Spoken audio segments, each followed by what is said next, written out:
Bismillahirrahmanirrahim. Assalamualaikum warahmatullahi wabarakatuh. Hai teman-teman semuanya, perkenalkan nama saya Nur Satika dari program studi PGSD Fakultas Tarbiyah kelas 3E. Nah, jadi di video kali ini saya akan membuat tugas video praktik mengajar untuk memenuhi tugas pada salah satu mata kuliah pembelajaran sains di SD kelas tinggi. Simak video selengkapnya ya. Assalamualaikum warahmatullahi wabarakatuh. Iya, gimana kabarnya hari ini, sehat? Alhamdulillah sehat semuanya ya. Iya. Nah, tadi pas berangkat sekolah pada sarapan nggak? Pada sarapan ya. Jangan lupa sarapan ya, kalau misalnya kita mau berangkat sekolah jangan lupa sarapan tentunya.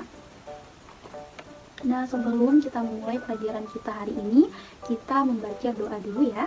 Oke, silakan ketua kelas memimpin doa. Amin. Oke, baik. Nah, sekarang ibu mau absen dulu ya. Oke, silakan, ini ada hadir temennya. Coba absen pertama, Putra hadir? Hadir. Diana? Siti nggak hadir? Kenapa? Sakit? Siti sakit ya. Oke, kita doain bareng-bareng Siti, semoga dia cepat sembuh dan juga bisa mengikuti kegiatan belajar seperti biasanya. Amin. Oke, lanjut ya. Ada dia Ika ya, ada juga Sri ya, dia sakit cuma dikit pastinya. Oke, baik. Sekarang udah siap untuk mengikuti pelajaran hari ini? Siap. Tapi kok ibu lihat nih, kok kelihatannya kok nggak semangat gitu kelihatannya. Coba kita tepuk semangat dulu ya. Oke, tepuk semangat. Semangat.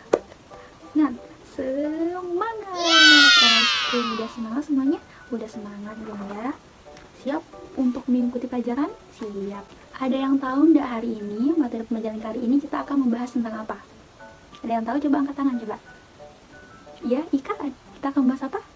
Iya, betul. Jadi kita akan membahas mengenai bunyi dan sifatnya, betul banget.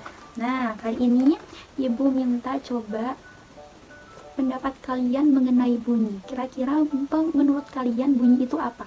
Coba angkat tangan. Ya, coba siapa? Sri. Iya, betul. Coba yang cowok. Benny coba. Iya, betul. Nah, tepuk tangan. Hebat ya teman-temannya. Nah, jadi bunyi itu merupakan gelombang suara yang dihasilkan dari benda yang mengalami pergesekan ataupun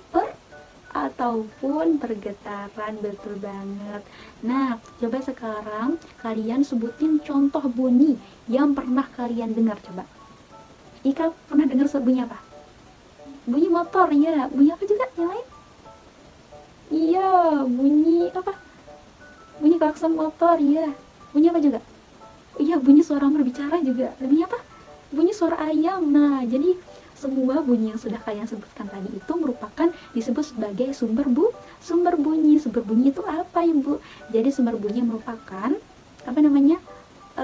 benda yang menghasilkan bunyi tersebut disebut sebagai sumber bunyi. Betul banget. Nah, selanjutnya kita akan membahas mengenai sifat-sifatnya.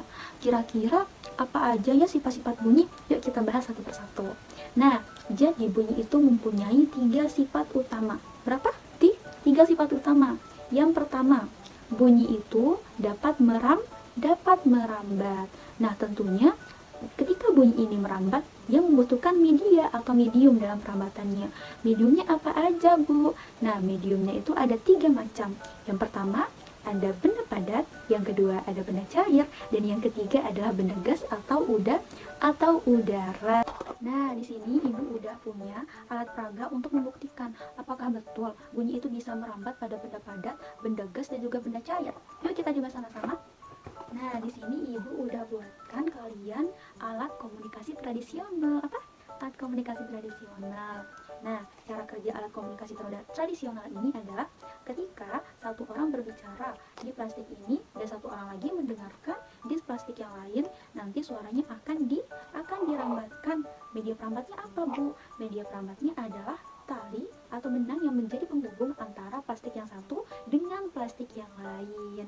Nah, jadi di sini media perambatnya adalah benda padat, yaitu tali yang menjadi penghubungnya. Betul banget. Dan yang kedua adalah tadi Ibu bilang bunyi itu juga dapat merambat pada benda cair. Bagaimana tuh caranya? lainnya nggak bisa merambat.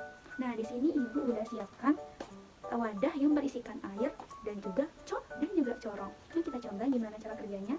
Kita buka dulu ya wadahnya, ini agak susah ya. Nah, wadah ini lalu kita siapkan corong yang tadi, kita letakkan di dalam sini. Habis itu kita tempelkan di telinga. Habis itu kita, nah, sebagai contohnya ibu ketukan spidol ini ke wadah yang berisi air ini. Nah, suara dari ketukan ini bisa dirambatkan dari air ini. Itu membuktikan bahwasanya betul bahwasanya air juga bisa menjadi salah satu media perambat dari bunyi. Nanti kalian coba di rumah ya. Nah, yang selanjutnya adalah ibu bilang tadi bunyi itu juga bisa merambat pada benda gas atau udara. Sebagai contohnya adalah selang. Nah, ketika ibu berbicara di sini, nah, suara ibu itu akan dirambatkan oleh mediumnya apa? Yaitu udara yang ada di dalam selang ini lalu akan keluar dari lubangnya sisi lainnya, dan juga itu membuktikan bahwasanya betul ternyata bunyi juga bisa merambat pada benda gas atau udara. Sebagai contohnya adalah pipa yang ibu udah coba tadi. Nah, jadi betul bahwasanya salah satu sifat dari bunyi itu bisa dirambatkan melalui media apa? Media benda padat, benda cair, dan juga benda gas atau udara. Betul sekali. Nah, kita lanjut ke sifat bunyi yang kedua. Sifat bunyi yang kedua itu, yang pertama tadi apa? Bisa merambat. Yang kedua itu bunyi itu ternyata juga bisa dipantulkan. Loh, bagaimana Bu bunyi bisa dipantulkan? Apakah bunyi itu seperti bola? Enggak dong ya. Nah, jadi proses pemantulannya itu terjadi ketika dalam proses merambat, dalam bunyi ini ketika ia merambat, lalu bunyi ini mengenai benda yang permukaannya keras. Seperti apa? Seperti tembok contohnya. Nah, nanti kalian coba di rumah masing-masing nih contohnya. Kalian masuk ke dalam suatu ruangan yang kosong. Habis itu kalian teriak di dalamnya, gitu. Nah, nanti suara kalian akan dipantulkan tentunya. Nanti coba di rumah ya. Nah, jadi itu membuktikan bahwasanya betul kalau bunyi juga bisa bersifat memantul ketika mengenai apa? Ketika mengenai benda yang permukaannya kasar atau keras. Betul banget. Nah, selanjutnya sifat bunyi tadi bisa dipantulkan, bunyi juga ternyata bisa diserap loh. Tadi bisa dipantulkan, sekarang bisa diserap. Bagaimana itu, Bu? Nah, jadi ketika bunyi ini bersifat diserap, ketika dalam proses merambatannya ini, ketika bunyi ini merambat, lalu bunyi ini mengenai benda yang permukaannya halus. Nah, kalau tadi kan dia bisa memantulkan ketika ia mengenai benda yang permukaannya kasar atau keras. Nah, ini sebaliknya, ketika bunyi bisa diserap, ketika ia mengenai benda yang permukaannya halus. Sebagai contoh misalnya, kalian tahu ruangan kedap suara? Tahu. Nah, ruangan kedap suara itu menggunakan konsep ini, dimana kalau misalnya kalian teriak ke dalam ruangan kedap suara itu, suara kalian tidak akan dipantulkan, melainkan akan diserap, karena di dinding ruangan kedap suara itu sudah ditempelkan kayak semacam gabus gitu. Nah, jadi ketika kalian teriak, suara kalian akan diserap oleh media gabus yang ditempelkan ke dinding ruangan kedap suara tersebut. Betul banget. Udah paham semuanya? Iya, udah paham. Coba kita ulang dari yang pertama. Apa pengertian bunyi? Coba. Siapa yang mau jawab? Angkat tangan. Iya, coba siapa? Benny, coba. Iya, betul banget. Tepuk tangan untuk temannya Benny. Tepuk tangan. Nah, selanjutnya, kira-kira apa aja sifat dari bunyi? Coba. Siapa nyambung? Ika. Iya, betul banget. Hebat. Tepuk tangan untuk temannya. Tepuk tangan. Nah, jadi itu tadi. Sekarang gantian kalian yang nanya ke Bu Guru. Kira-kira ada hal yang belum jelas enggak tadi yang Ibu jelasin itu? Coba. Jadi kenapa? Iya, pertanyaan bagus. Jadi pertanyaan temennya tadi, bagaimana bunyi itu bisa bagaimana apa yang mengaruhi bunyi itu bisa kita dengar? Oh iya. Baik, apa saja faktor yang mempengaruhi besar kecilnya bunyi yang kita dengar? Oke, mari kita jawab sama-sama.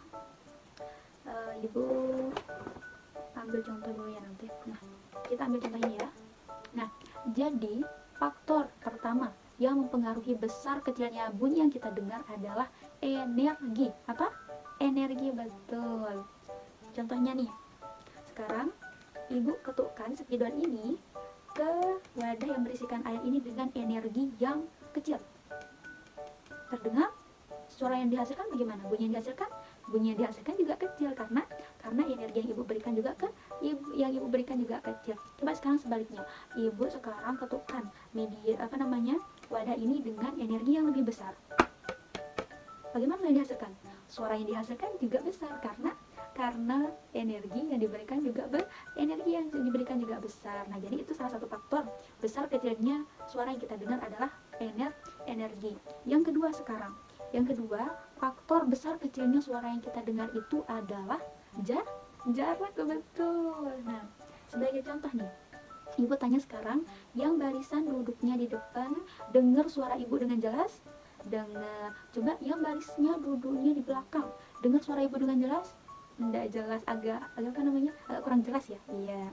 Nah, jadi itu merupakan salah satu faktor dari besar kecilnya suara yang kita dengar adalah jarak dari sumber suara. Nah, jadi kenapa yang duduknya di depan ini mendengar suara ibu dengan jelas? Dikarenakan jaraknya dengan sumber suara atau ibu sebagai sumber suara itu dekat. Jadi suara yang dihasilkan juga semakin besar. Sebaliknya, yang baris duduknya di bagian belakang itu akan mendengar suara ibu agak kurang jelas. Karena apa? Karena jaraknya berjauhan dengan sumber suara atau ibu. Nah, jadi itu tadi yang mempengaruhi sumber suara. Yang pertama di energi, yang kedua adalah jarak. Coba pertanyaan lain mungkin. Ayo, jangan malu untuk bertanya, coba angkat tangan. Iya, Putra. Iya, pertanyaan bagus. Jadi pertanyaan temennya tadi kan ada 3 media perambat, ada media benda padat, benda gas, dan juga benda cair. Dari ketiga media ini mana yang merambatnya lebih cepat? Ibu sebelum ibu menjawab, ibu minta pendapat kalian dulu deh. Siapa yang milih merambat lebih cepat itu benda padat? Iya. Yang milih cepat merambat itu benda cair? Iya. Yang milih cepat merambatnya itu benda gas atau udara? Iya. Oke, jawaban yang benar apa ya kira-kira? Nah, jadi jawaban yang benar itu adalah benda padat. Siapa yang jawab benda padat tadi? Iya, jadi jawabannya benar. Iya, jadi jawaban yang benar itu adalah benda padat. Loh, kenapa ya kira-kira benda padat itu merambatnya lebih cepat? Nah, di dalam benda padat itu terdapat kayak semacam partikel gitu, yang dimana partikelnya ini tuh tersusunnya lebih merapat gitu. Nah, jadi ketika yang menghasilkan bunyi, jadi bunyinya itu akan lebih cepat merambatnya dibandingkan benda medium yang lain atau media yang lain. Jadi karena apa? Jadi karena partikelnya tersusun merapat. Betul sekali. Nah, udah itu. Ada lagi yang mau ditanyakan? Udah ada? Oke, berasa sekarang adik-adik semuanya udah paham ya? Iya. Nah, di sini sebelum kita mengakhiri pembelajaran kita hari ini, Ibu kasih tugas ya. Ya, kasih tugas sebagai bahan evaluasi kalian di rumah. Nanti dikumpulinnya minggu depan, oke? Oke. Sekarang ditulis dulu soalnya. Bacain ya. Udah siapkan buku sama pulpennya? Oke.